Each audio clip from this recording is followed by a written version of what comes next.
Hi, can we do a sound check?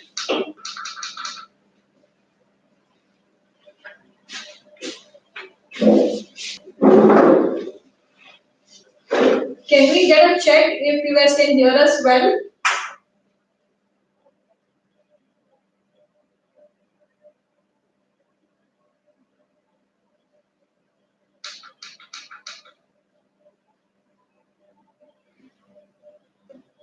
Are we audible? Okay. Okay, so give us 2 minutes. We will start this webinar in exactly two minutes. If that's okay. In exactly 2 minutes, we'll start this webinar. So let's just wait for 2 minutes. Great.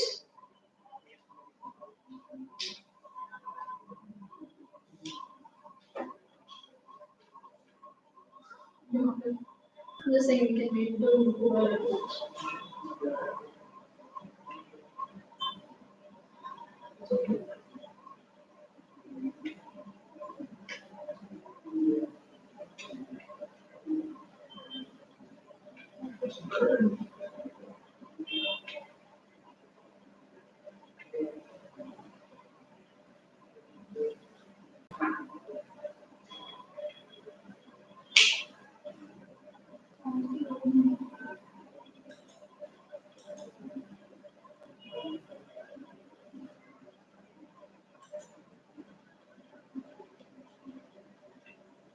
Great.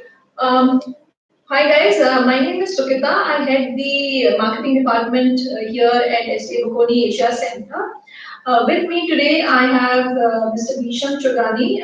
Bhishm actually heads the Career Development Services department here.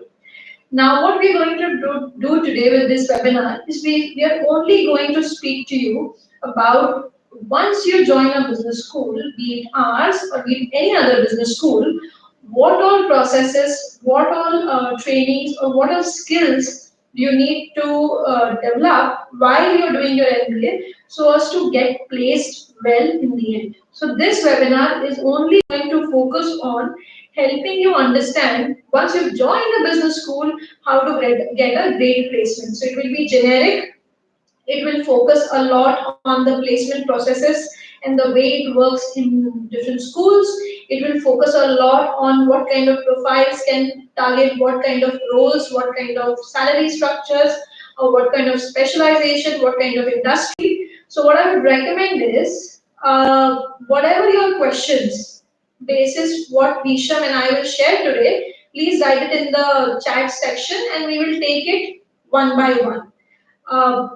Before we start, Bhishm, it would be great if you can give a quick introduction for yourself so that the candidates understand the background.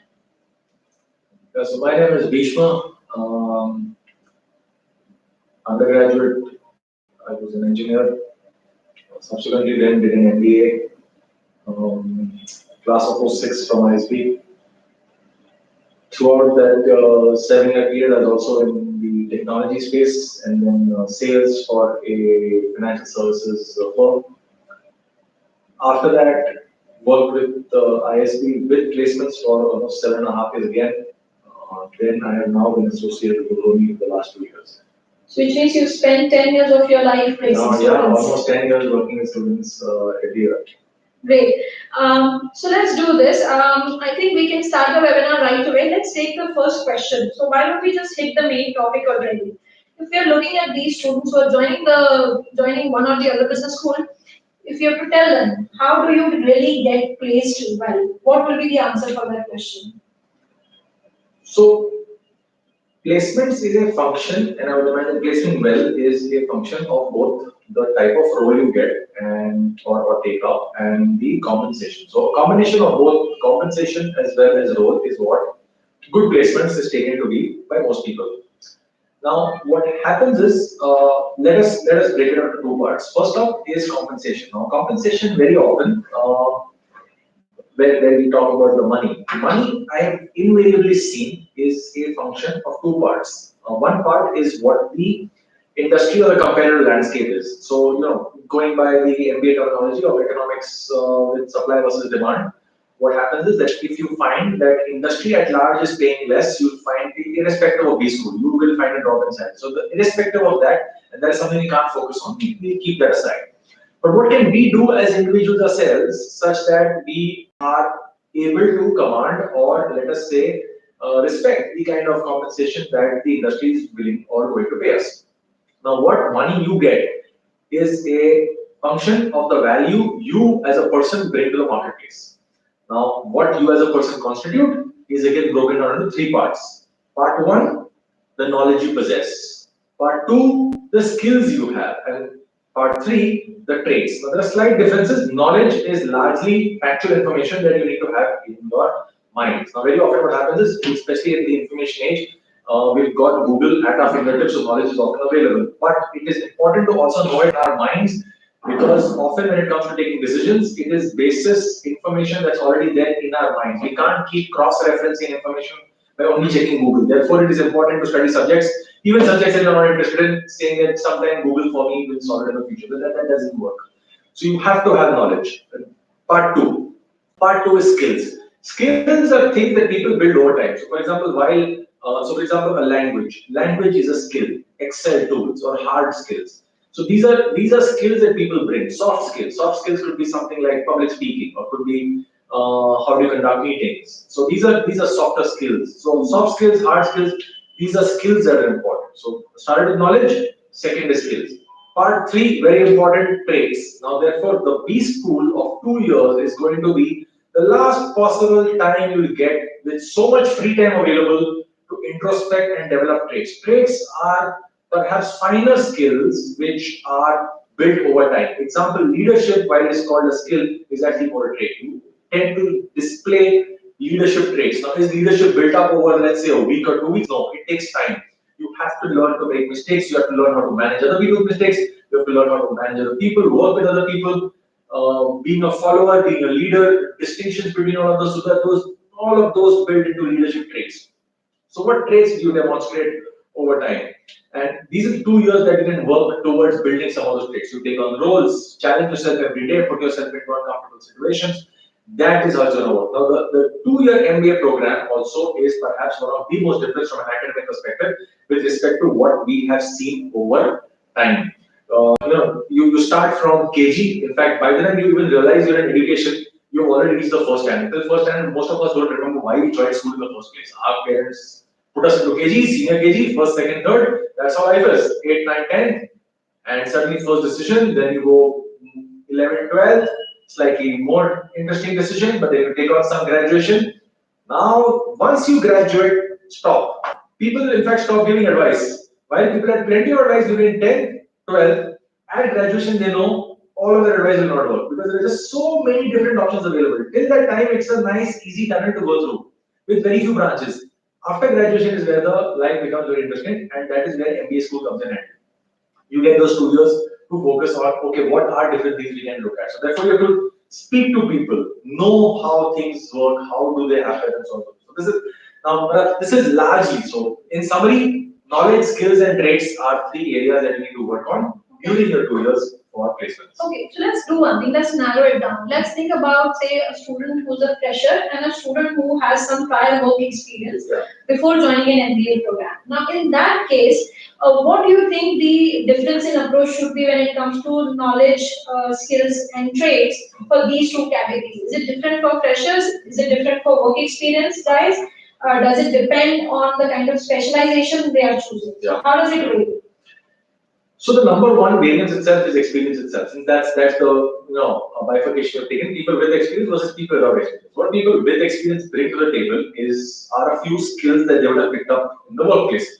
Often we tend to underestimate that one of the most important skills we pick up at the workplace is how to use email.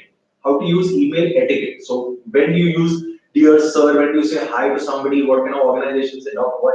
All of these are very soft aspects which people tend to discount. But in the first 2 to 3 years of your work itself, you will get a sense of how to manage your inbox, how to manage incoming mail, what is the task, what is information based.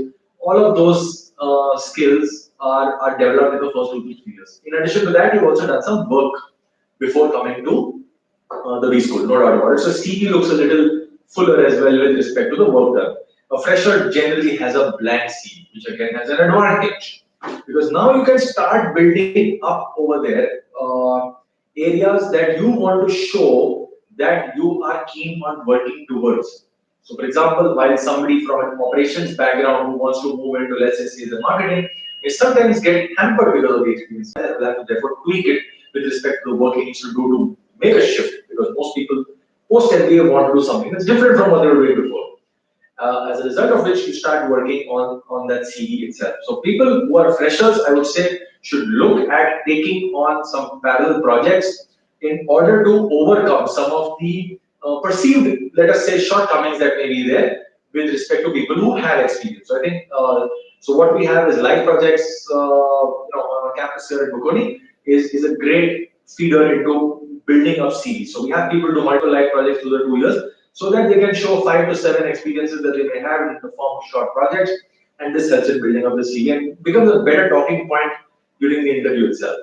So what you're saying is freshers should focus on taking up light projects depending on the specialization as well as career path they're targeting. Yeah. And you're saying if you have prior work experience, if you want to continue in that field, I think that will come in handy and will be a great advantage. But if you have prior work experience in one function and you're looking at changing your function or industry, then there will again be some sort of additional work, say again in form of projects and internships that will be required to give the signal that you are comfortable moving into the other specialization for which you don't have prior work experience. Okay, let's move to the second part. So tell me one thing. So just continuing this question, how does salary structure get affected when it comes to say a freshers versus work ex guy? Do freshers get lesser salary CTCs, or do the work ex guy have some advantage? How does that work?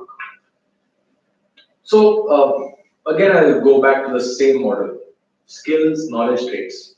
Now, what happens is, on average, having said that, on average, the average salary of a fresher will be lesser than the average salary of people with experience. That is what the market does. They created a model whereby for every year of experience, there's a certain differential we see the average salary increasing. That is irrespective of these schools that I've been working with. Now, what happens is, however, having said that, if you look at the entire variance of highest versus lowest, often I've seen that the highest may have gone to a fresher. So it's not necessary that the highest package would go only to somebody with experience. It is often the variance in the package that you may say in terms of salary is often a function of also what the company has as its own benchmark. So let me give you an example there. For example, while you may be doing your MBA from a certain B school, you are not necessarily going all into the same company. You are going into different companies across different industries. Now, if an industry pays a certain benchmark, you will be paid as per the industry benchmark there. If another industry pays a different range of salary, you will be paid according to that industry. So I have seen a fresher get 40 lakhs at an investment bank. I have seen the same fresher also get 10 lakhs in a sales role. So it's got nothing to do with what he or she, and often I've also seen the same person get 12 lakhs and 24 lakhs. Same person. Different companies, same person, this range and it's not got nothing to do with the person per se, it's got to do more with what is the parity that is drawn within the organization and the industry at large. Okay.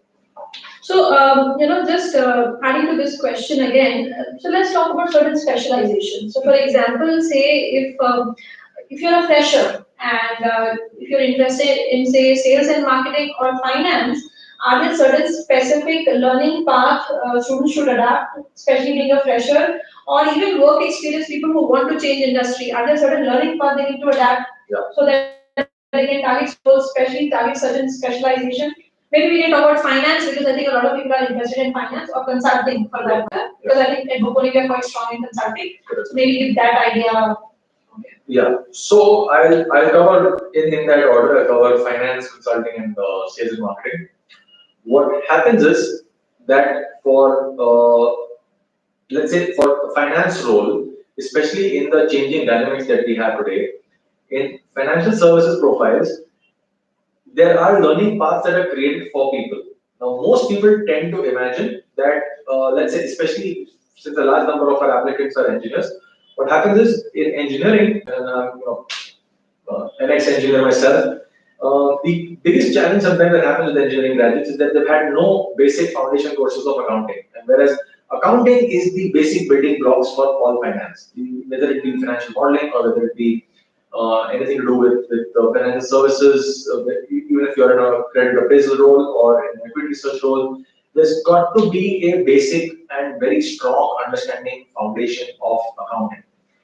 Most people who do not tend to take that path in the start itself, then tend to falter and find alternate roles in financial services.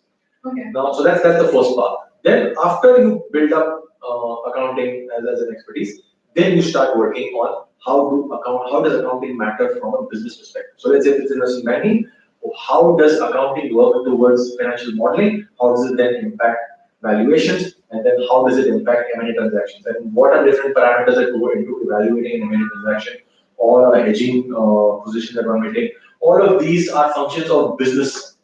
Now, while we have multiple courses that cover cases of how hedging would be done, of how acquisitions are done, of how IPOs are launched, of how valuations are done, but the fundamental foundation of accounts is very important. So, like this, we have got multiple learning tracks depending on what people want to do, and then subsequent to this, there is also a demand side in terms of what kind of roles are in demand.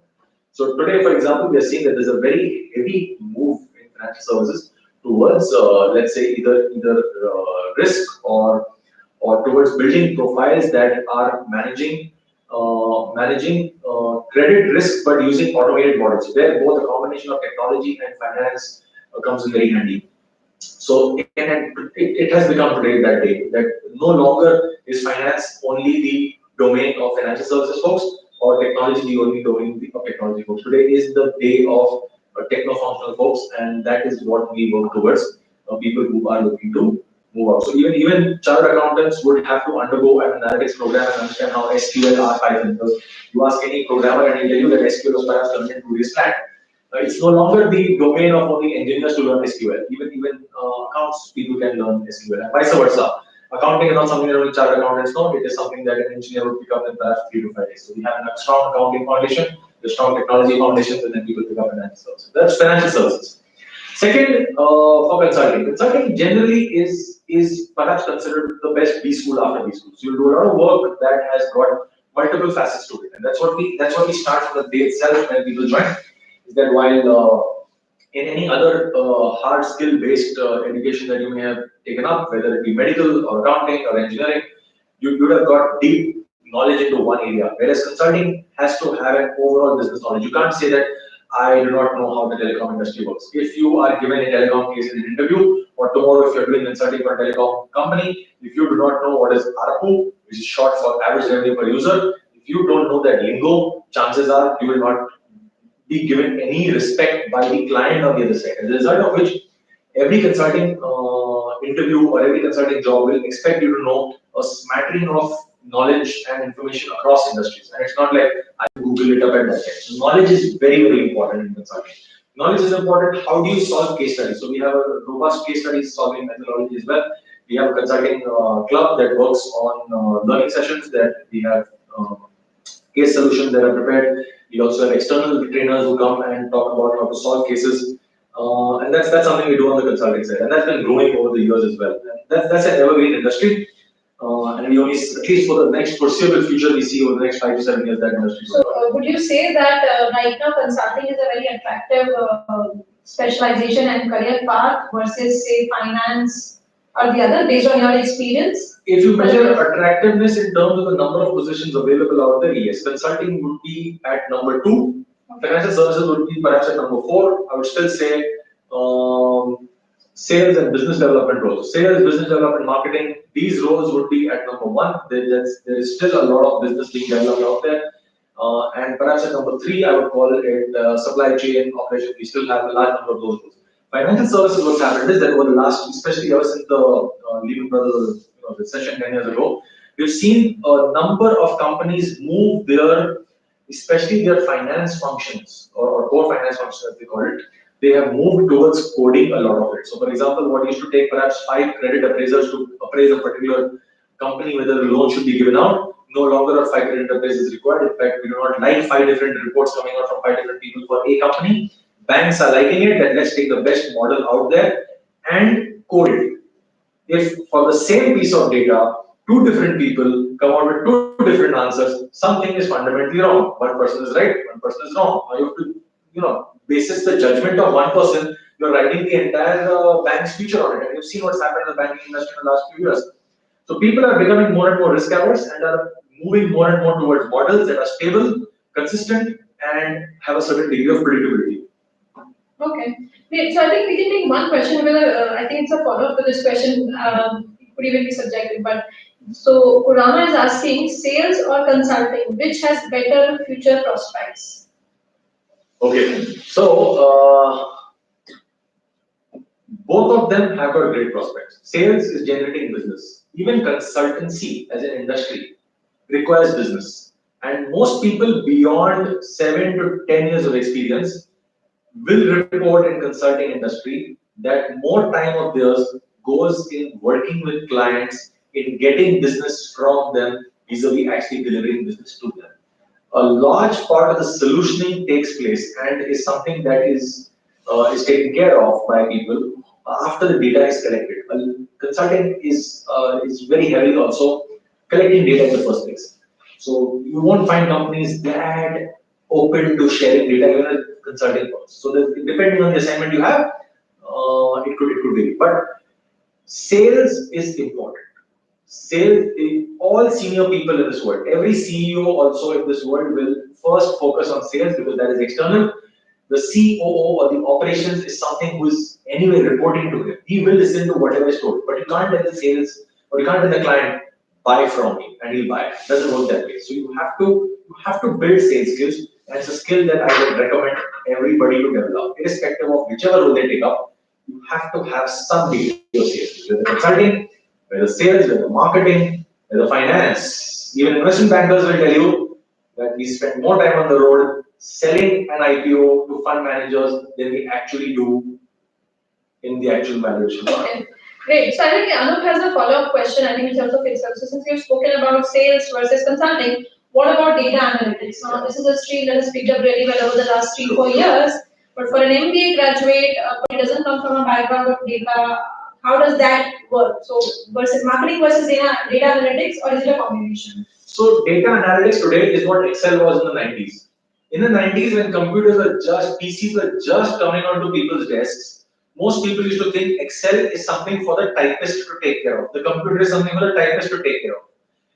Very quickly, from between 1995 and 2005, all professionals over the age of 40 who did not adopt and learn Excel and computers pretty much headed towards an early retirement because that became the de facto mode of doing business. We are seeing that happen in data analytics. Today, no longer are you going to be able to survive in making decisions because I thought of it or because I feel it. Nobody is willing to go by those decisions. People want to see the data behind it.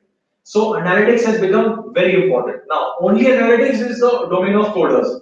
That, okay, you know what, prepare a data, create a database design, implement it, fill the data in, and prepare something to run queries. But now comes the business end. What query to run? What correlations to draw? What parameters to actually check for? If a database has got 40 parameters, you can't check for correlation across 40 parameters and then come out, that makes sense. So that doesn't make sense. What is the business driver behind it? So you need a combination of folks who can think about business on the ground and can do data analytics as well. It's a combination of two. That is where we have, let's say we have an advanced analytics course. Yeah. We do 10 intense case studies of how data was used to identify parameters to take future courses of action for a company/business. But behind that, how do you implement that data? For that, we also have a KPMG analytics course where we have a 2-day or 2 weekends. So it's a 4-day certification course in R, SQL, Python, and Tableau, because those are the tools that will be used to implement. Of course, straight up front, you will not be a data scientist or a decision maker, but you need to know for future course how is data to be queried in order to get insightful or other data-driven insights to take decisions in the future. So data analytics is very important to learn, but only data analytics as a career is going to become the realm of the coder. But the all future roles, business roles, will require that just the way people need to know Excel, they also need to know how Tableau, R, and other data visualization tools work. Okay. So Ankit is asking, which specialization will be really great if I want to increase contacts, which I mean, I think if you want to increase your network to grow your business, which specialization can help him do that? See, network building is a function of just go make friends. See, sales will no doubt have you meet more people, no doubt, but it's not like consulting will not. It's not like you are at your own B-school will not. If you are a person who generally goes out and makes friends, you will build a good network. If you're not liking making too many friends, you're not going to have too big a network. Today, people help people because they like people, and even more so in today's day, people are losing patience with respect to doing business only with friends. If you do business only with friends, chances are your business is going to fail. You need to be able to do business with people you trust. As a result of which, first, if you learn how to build trust, second, if you then also go and make friends, your network will grow and your network will deliver for you. Great. Another just add on, Ankit. So, for example, once you join a business school, there is an opportunity to be part of a lot of clubs, a lot of committees, organize a lot of external events through these clubs and committees, interact with a much larger network which you would otherwise won't be able to. So, which means use your time at any business school by making sure that you're part of committees that are very active, that allow you to interface with external corporates as well as external business stakeholders, so that it then gives you a larger portfolio when you graduate in terms of your network. One of the example is placement committee. I think placement committee is one of those committees that has the maximum amount of exposure with the corporate world. So having said that, in that point, can you talk about placement committee a little bit? So, for example, if students are there certain special advantage that a placecom has in a business school, or so how does that work? How does a placecom member look like, and what are their day-to-day work? If you can give like a short answer so that we can cover more questions. See, depending on B schools, and I've seen multiple ones. In some schools, placecom or the placement committees tend to also influence placements towards or bias placements towards a certain set of people, could be themselves, could be their friends. Let's be candid about it. It is very important for B schools to create a structure in place that reduces this bias to the maximum extent possible, and therefore keep a large number of at least a large number of functions, including technology, how jobs are posted, how CVs are collected, and how CVs are shared with recruiters. All of this has to be outside. So the logistics aspect of it has to be outside the placement committee hands. And what needs to be the placement committee is in terms of, let us say, working with students, assisting them with queries, being the platform or the spokesperson both ways between the administration of the school and the student body itself. So they play a big role there. Second is also coordinating efforts. And at the end of the day, the biggest stakeholder in placements is the student him or herself. It is not the administration. The administration has a job, whereas the student has to get a job. As a result of which, because they're being the biggest stakeholder, they are in the best position to make decisions on which firms, how, when to have them on board, how to take care of them, how to address them. All of those functions are something that the placement committee looks at. So placement committee, it's difficult to describe a day in the life of a placement committee member. All I can say unequivocally is that all of them report two things. A, it was far more work than they were imagined, and B, the learning that they had was far more than they were imagined. So both sides, you get a lot of work and you get a lot of learning as well. So, okay, great. I think that makes sense.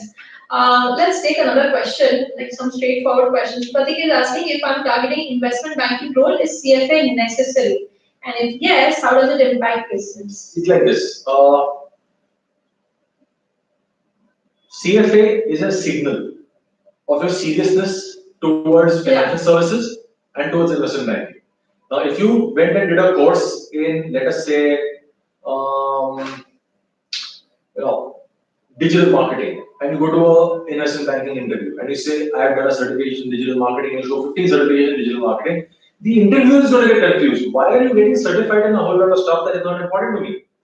As a result of which, a CFA is important, but is it that you do a CFA and by default you get? But that's how, and that is where the slight change takes place between undergraduate school and B school. In undergraduate school, everything was you do this much, you go to second standard. You do this much, you go to third. You do this much, you go to 10th. You do this much, you get into 12th. You do this much, you get into either engineering or into commerce or into medical. And then you do first year, second year, third year, fourth year. All people who have got 60% and above are eligible for Infosys. And then you do something in the interview, you answer these many questions, and Infosys will take away the thousands. So there was a straight path, clear cut, made out, and almost everybody in most engineering colleges gets hired. What happens, however, post B school is that stops. The reason it stops is now from here onwards, just doing all that and saying that there is this clear cut method. If I do this, I will automatically get it. No, that doesn't how it go. Now you have to start work towards it.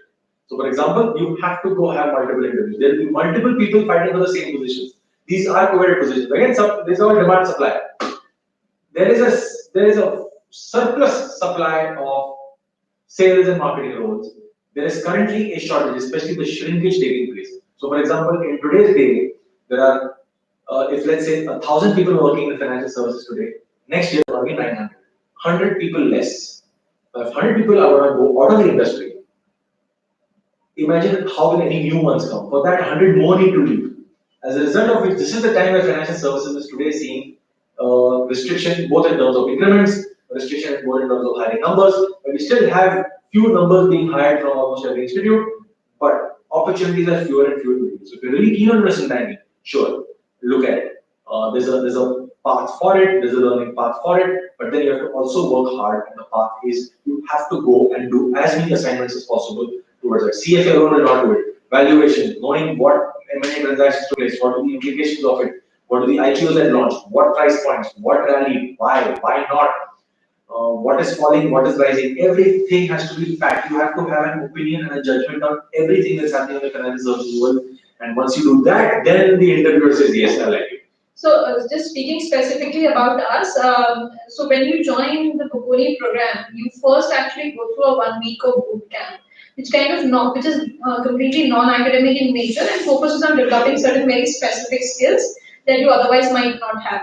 After that, what the career development services does, along with the Placeform members, is that they design a career path for you, a learning path for you, which means if you're targeting certain type of roles and a certain type of company, they basically back calculate of how your CV need to look like when you're targeting these companies and roles. And then it takes an effort from your side to complete everything that is written in that learning path. So, for example, what Bhishm just said about if you're looking at investment banking, you will have to not just do CFA. To be honest, you might have to also do the other things that we mentioned, so that you not only get a good role, but then you also get the role that you really want. Okay, let's take some more questions. Yes, you guys, you can absolutely ask as many questions, and that's why we are here. The next question was, I think, from someone from the FMCG sector was asking. So, okay, so this person is asking, how do I get a job in the FMCG sector, especially if I'm a fresher, and how do I really, have companies like say HUL, Amul, or similar companies that don't hire fresher to hire someone who's a fresher? So, I would still say FMCG has got multiple. So the FMCG is a while it's a sector, there are multiple roles. So barring the roles such as accounting, law, finance, legal, admin, we would be largely looking at either on the marketing side, or you'll be on the sales side, or you'll be on the supply chain side. Now, I would suggest before we look at the kind of organization, first let's look at the functions itself. Sales roles, they are growing. The FMCG sector in India is growing very rapidly.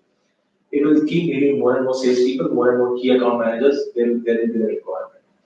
Marketing, almost every salesperson being hired today is being hired only if he or she can think marketing well. A person who is doing sales is actually doing marketing at a micro level. Because marketers' biggest complaint half the time is that sales guys don't understand what we are saying. As a result of which, most people who are being hired for sales are people who are being good in marketing as well. Simultaneously, people who are being hired for marketing generally either have to have a background in sales or need to know sales pretty well. While that's not always the case, but majority. The reason being, marketing folks often have to take certain ideas or decisions based on what sales folks are also undergoing. Therefore, if you're not a good salesperson, chances are you won't be a great marketer as well. You have to know what the industry or the consumer wants at the end of the day. So that's on marketing. Sales, marketing. Supply chain is a realm of operations, and that is something that will be, and that I would imagine is more for supply chain. And it would be for multiple domains. It could be, you could be supply chain even for a user, let us say Amazon, which is not necessarily an FMCG company, but would have more supply chain in Amazon than you would have at, let's say, an HUL on Amazon. Oh, sorry, FMCG company.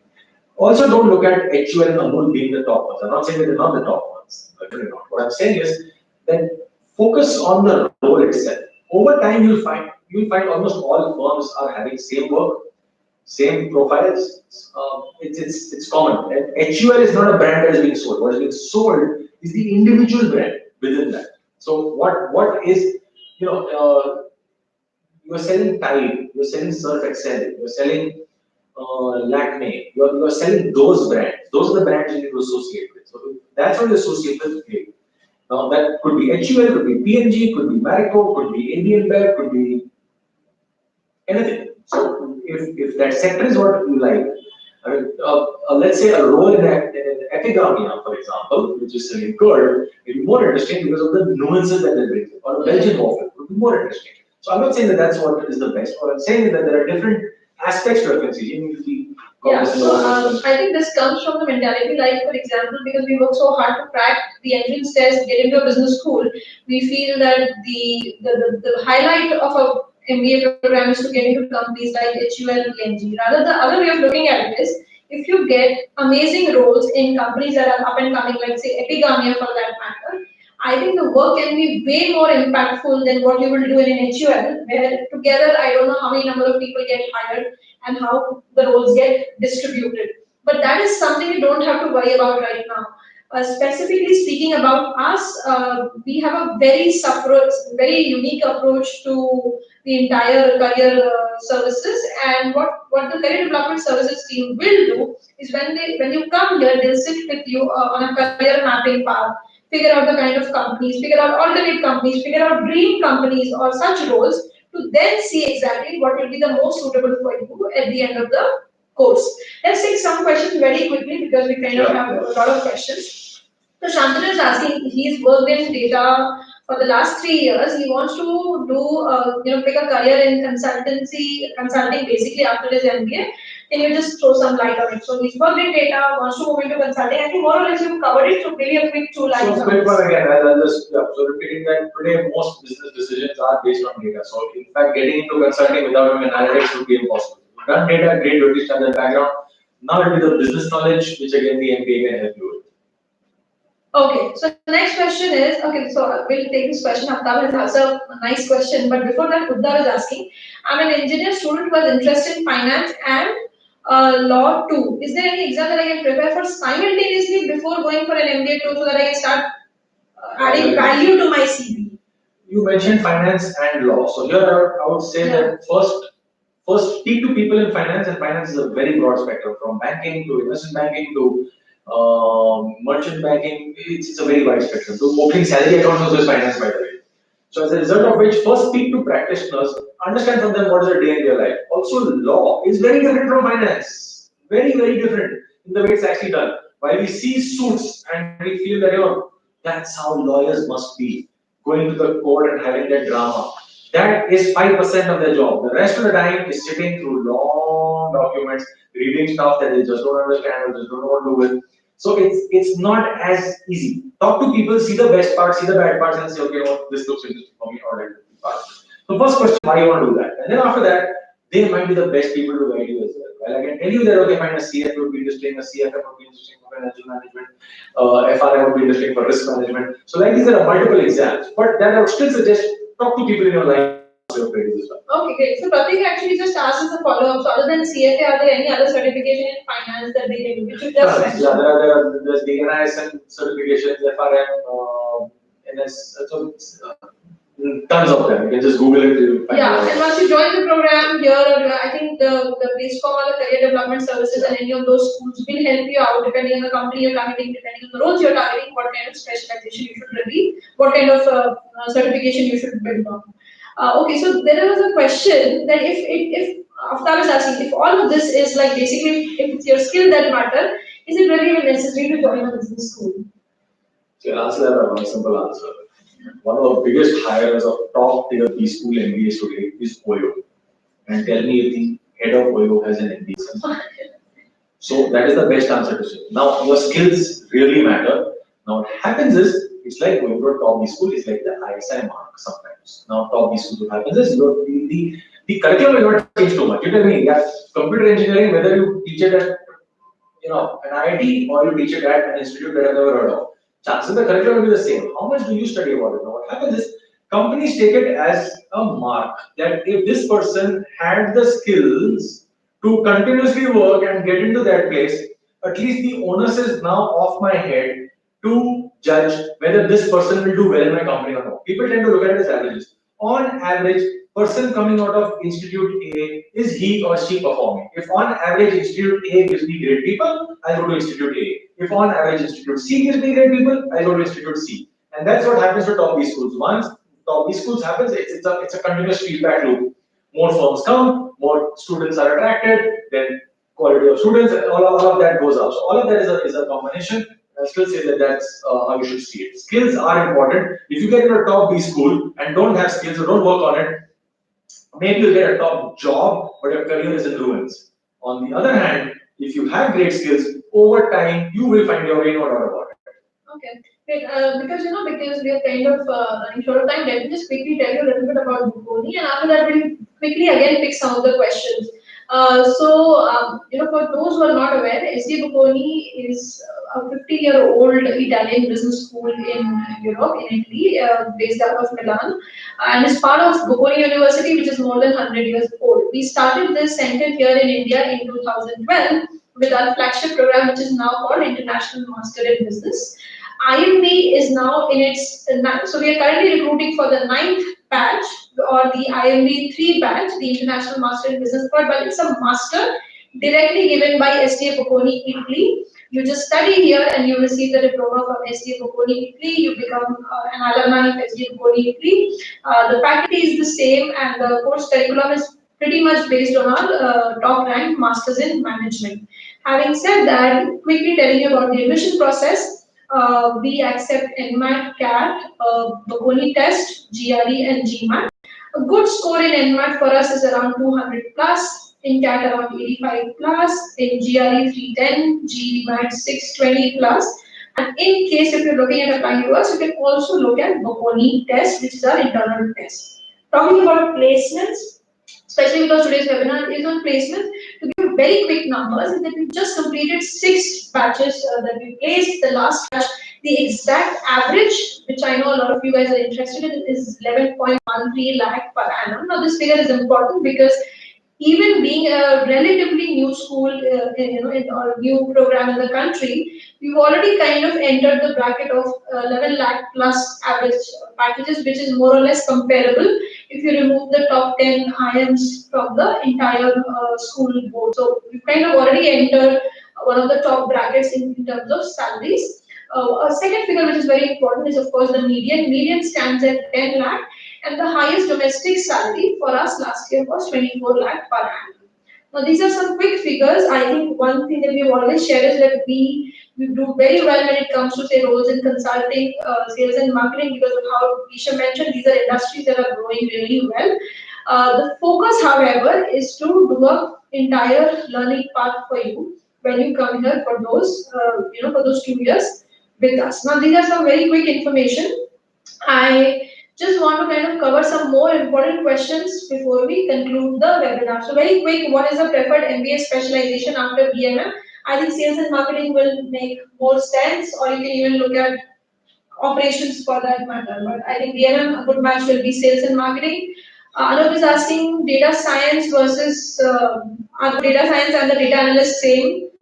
I think it's same, but if you're looking at MBA and marketing or MBA data science, it's completely different. Data science is generally far more technical in terms of how you manage big data, and in addition to that, also has a lot of design of the data in which is horizontally stored. So data scientist is still a very technical field, and may not, and an MBA necessarily will not yield a data scientist role. Okay, but our NMAT is 194. So the way it works for us is we look at 4 factors. We look at academic consistency, test scores, overall extracurricular activities, and the final performance in the interview. All of these 4 things combined decide if you will be enrolled in the program and if you will be enrolled with some tuition waivers or scholarships or not. Now 194 is slightly on the lower side, but if you have very good academics and a very good profile in terms of extracurricular activities, work ex, or anything else, then you can still apply and see what the program advisor will suggest you. Another route would be to also look at taking Bocconi test or improving your NMAT scores. So this is for Parag. What are the courses? What we offer is an international master in business. One of the biggest highlight of this program is the entire batch is shipped to a parent campus in Italy for 4 months. That's where your specialization happens. Now, the reason of this compulsory 4 month semester, other than giving it like an option in most of the other schools, is the fact that in Bocconi we are 14,000 students strong, 1,400 faculty strong. So it allows us to give you a lot more, lot many options in terms of customizing your own specialization. So there you go, you get a list of about 75, 80 odd courses, and you basically, after you've interacted with the CDS team in the first year here, you then choose your specialization courses depending on the career path you've already imagined, depending on the post roles or companies you've imagined. So this kind of helps in mapping the academic as well as the job that you have in mind. Okay, so someone has a PMP certification, what kind of specialization will be good for them? The PMP today is going into both operations, supply chain, and even to the additional product management. This is a project management certification and definitely hold you in good stead in a number of roles. To say that it's only good for one, no. And if let's say you've done the PMP and you find that that's something you don't want to do in the future, that is also something we can explore. It's like you don't have to necessarily do only because you have done something in the past. Let your future be clean. Let it not be a function of what you've done in the past. We can figure something out and move our way right. Okay. Shardul is asking, are there certain international placements? To be very honest, with the way the entire global economy is right now working, international placements are a challenge. Having said that, in Bocconi, there is a small percentage of our class that gets these placements abroad. But to be very honest, it's quite competitive. It has a lot of modalities that need to be kind of taken care of. But that is something once you join, you'll explore. Language is also a part of it. So those things, though it is available, it's very limited and it's very competitive. And for us as a school, our focus is India as the job market, which is currently growing. Then there is a question: if I already have a CA, does it still help to do an MBA? Absolutely. If you're looking at, I think, finance So there are roles that will go to CAs, and a lot of, so especially if it comes down to opening up of setting up an organization, an independent practice, or an accounting division of a firm, all of them will require CAs. CAs are also taken up by certain private equity firms. We've also seen CAs who pick up, or other who picked up some alternate careers too. Sometimes an MBA is also seen as it's like an MBA is also a finishing. It's basically adding a business layer to the knowledge that you possess. Definitely, we've seen advantages of having a CA while doing an MBA, but it's not like a CA need not do an MBA. A lot of CAs have done MBAs. And yeah, in our class, we have so many CAs who pursue their program here. Okay, Uddhava is asking what kind of internship would you suggest if I'm an engineering student and I want to kind of become a management consultant? I would definitely say look at internships in a consulting firm. At the end of the day, consulting firms tend to be very incestuous. They will all hire from each other. As a result of which, an internship in a consulting firm definitely does help. Having said that, if you are doing an internship also in a green field, or let us say in a sunrise industry like solar, mobility, these are areas that are going to become very important industries for the consulting firms to target. They are always looking for people who bring in experience from sunrise industries where there is not too much experience already available. As a result of which, that's the other kind of internship I would recommend. But do what you like to do. Okay, so before we conclude the webinar, can we talk about, let's say, Bocconi per se and the IMB program in terms of, let's say, since you've been here for 2 years, what is the trend that you've seen for us in terms of growing in terms of an industry or specialization? Are there certain specific specialization where we've done better, or anything that you can help us with to give a better idea of how placements have worked for us? So, the way we operate is we do a lot of matchmaking. As opposed to, so while the first few days of placement will have companies come and pick up people and people will look at, we tend to look at, even right from the start, we tell our people, look at the roles that are coming by. Would you like to do that, or would you not like to do it? If you don't like to do it, don't apply for it. If you like to do it, apply for it. So keep it binary. And what's going to happen is you're going to keep saying, you know what, I want to do consulting, and in consulting, my priority is this firm, A, A, B, and C firm. But you can't get it in that order. So if you find that you're okay with all of those A, B, C firms, if C comes first, take it up. There's not going to be too much difference between each in any case. So as a result of it, it's very important to get the role and the work that you want to do, as opposed to only trying to target that, this is how I want to do it. Now, let's say, and this typical case in point, we had, and I keep using that example, we had somebody who was an ex-banker, very keen on entering the clean tech financing space. Now, while there's no clean tech financing company looking for campus placements, but we worked with him to see what all areas he could look at. He was very keen on wind. Subsequently, then after talking to people in the industry, he then said, solar is perhaps what I want to look at, and that was where the industry is going in any case. So these are small ways in which we work with people, and eventually he got 2 internships in the solar space, and we were finals in the solar financing space. So we work with people to see what they want. If somebody is really keen on a certain area, we'll definitely work to see what best can be made possible for that particular person. But underlying, and I go back to it right from the start, what I was saying, knowledge, skills, and traits are very important. If you throughout the 2 years have an undergrad in engineering, have not bothered about learning accounting, have not done anything in finance, and now say I want to become an investment banker in a global big bulge bracket investment bank, not happening. Cannot work on it. It's difficult for even the administration to endorse it. As a result of which, then let's see what works best. But chances are, if you did all what was required and you signal that that is the kind of effort we're going to put in, we'll figure something out. Yeah, I think to be very honest, it's very important to highlight that the way Bocconi works is a very European format. So we kind of replicated the same system here. That's why it's called Career Development Services. It's not called Placement Team. The focus is to actually help you develop, those skills and traits and knowledge, and then map your roles backwards so that your CV is more or less ready at the end of the program when you're applying for these roles. This is something we've been consistently doing, and I think we've kind of made it really better in the last 2 years. So one of our biggest advantages, we will not force you to take a particular role because that is a company that is coming on day 0, so you have to sit. Rather, what we see is we try and understand what are the roles and industry that you're interested in and help you build your profile towards that role and company. So Parag has just shared his profile, 3-time TEDx speaker, marathon runner. I think Parag, the profile is quite interesting. With that in mind, you can apply, prepare well for the interview. I think you might have a shot, provided the rest of the things like say academics and everything else is in place. What happens if the academics are low? Does that impact placements? All things being equal, if I have 2 identical people in front of me, person A has scored far better in academics than person B, I will choose person A. People are taking off all parameters. So as a result of which, it will impact placements. If I were to say it will not impact placements, no, that's not true. It will impact placements. Now, how you work to build in other aspects of your profile, just as an example of Sukita did. If there are multiple aspects you bring in, a person is not just his academics or not just his extracurriculars. It's a combined package that you bring to the table. How you present that package, that's again something we do as a marketing exercise. Yeah. How you present that package to the recruiter is something that's entirely up to you.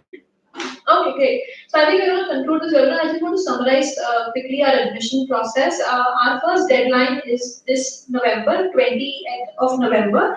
If you're looking at applying to us, we accept CAT, NMAT, GMAT, GRE, Bocconi test. Now, for applying in round 1, which is 20th November, you might not have any of these tests, but if you're really keen on Bocconi, you like what we have shared today and in the previous webinars, or if international program is one of your key priorities, then in that case you can apply in round 1 by taking Bocconi test. The test is very similar to your NMAT, GMAT, computer adaptive, no negative marking.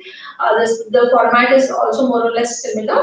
So that is something if you're looking at applying in round 1, or if you have previous year's scores, or if you've already received your NMAT scores. So these are the situations you can apply in round 1, keeping in mind that applying in round 1, Bocconi being one of your primary options. because round one you'll receive your results by December and you'll have to accept your offer by December, by which the CAT results won't be out. So if you're applying in round one, keep that in mind. Otherwise, you can apply to us in round two, which the deadline is 20th of January. We look at four major factors: academic consistency. The eligibility requires for your 10th, 12th, and graduation to be 50% each, with an average of 65% in all these three. Then test scores, a good NMAT score for us can be anywhere 200 plus, CAT 85 plus, GMAT 620 plus, GRE 310 plus, or you can take Bocconi test. Very interesting extracurricular activities is a very big is a big advantage if you've done internships, if you're a fresher, if you've participated in different school, colleges, events, all of those will help. Social work experience will help. If you have work experience, what was the impact of your work, that will help. So then this forms the third bucket. Once you're shortlisted, your performance in the personal interview is the most important element in terms of your selection, as well as selection with scholarships. We have a very strong financial aid program in terms of scholarships and tuition waiver. Our tuition waiver can range anywhere from 0 to 80%, basically in the brackets of 30, 50, and 80. 80% of the tuition fee, or we also have scholarships, which is Dean Award, Women Leadership Award, as well as Sports and Arts Cultural Awards. So these are some very important. Concluding is what really sets us apart. Do you want to say that maybe from your process, and then probably I'll add something very quickly. What sets Bocconi apart? From place perspective or from career development service perspective, as you said, we are there with you for quite some time. You may leave after 2 years, but we'll be there with you for quite some time. That's really something that we hold by, and that we've been supporting alumni, we've been supporting school. So as you mentioned, that's really something that I think has been setting us apart. Okay, and from my point of view, especially being with the school now for almost 5 years, I think what is really unique about this school is that the faculty experience will be unmatched. These are faculty that come from a parent campus. They're mostly international, so about 85% of the faculty will bring their experiences, cases, and examples that come from different experiences that they have had by teaching abroad. So that is a very big element. The entire Bocconi legacy and network, that's a very big second big advantage. And I think more than anything, the flavor of the program. The fact that when you join the program in first year, within 3 months you will be combined with a batch of international students who will come here, merge with your batch from ESSEC, Paris, and Bocconi's double degree program. Now these are German, French, Italian students.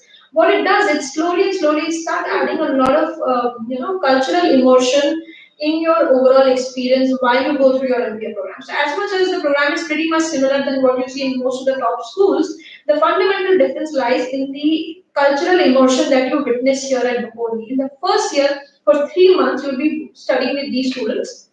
Then in the second year, for compulsory 4 months, you will be spending it in Milan. Now that allows you not only a great academic experience, because we are massive in Milan, as I said, 14,000 student body strong. Simultaneously, when you reach there, 1,600 other exchange students come to Bocconi, who then end up becoming part of your course groups, your case study groups, assignment groups, and that further adds to your overall learning experience. So what I'm saying is, with the combination of international faculty, 3 months immersion with international students in first year, 4 months compulsory semester in the second year, the biggest differentiating factor for us is that we are truly an international program. If this is something that you feel is interesting for you, this is something that you feel you really want to kind of get exposed to, I think Bocconi is a great choice for that. Is there anything else you want to add? Great. Okay, I think we've kind of covered as much as possible that we could. I hope we were able to address most of the questions. If you missed out on something, I'm writing an email ID here.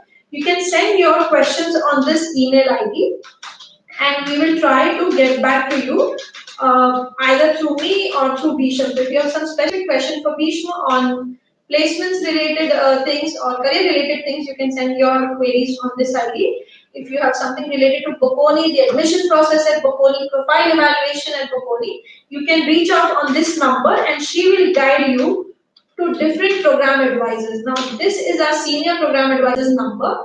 You can reach out to her, send her a WhatsApp, and ask her to connect you with different program advisors who can help you with the process. So the number is 900406851. Thank you guys. Thank you so much for being with us on this webinar. Thank you so much, Bhishm. Thanks. Thank you guys.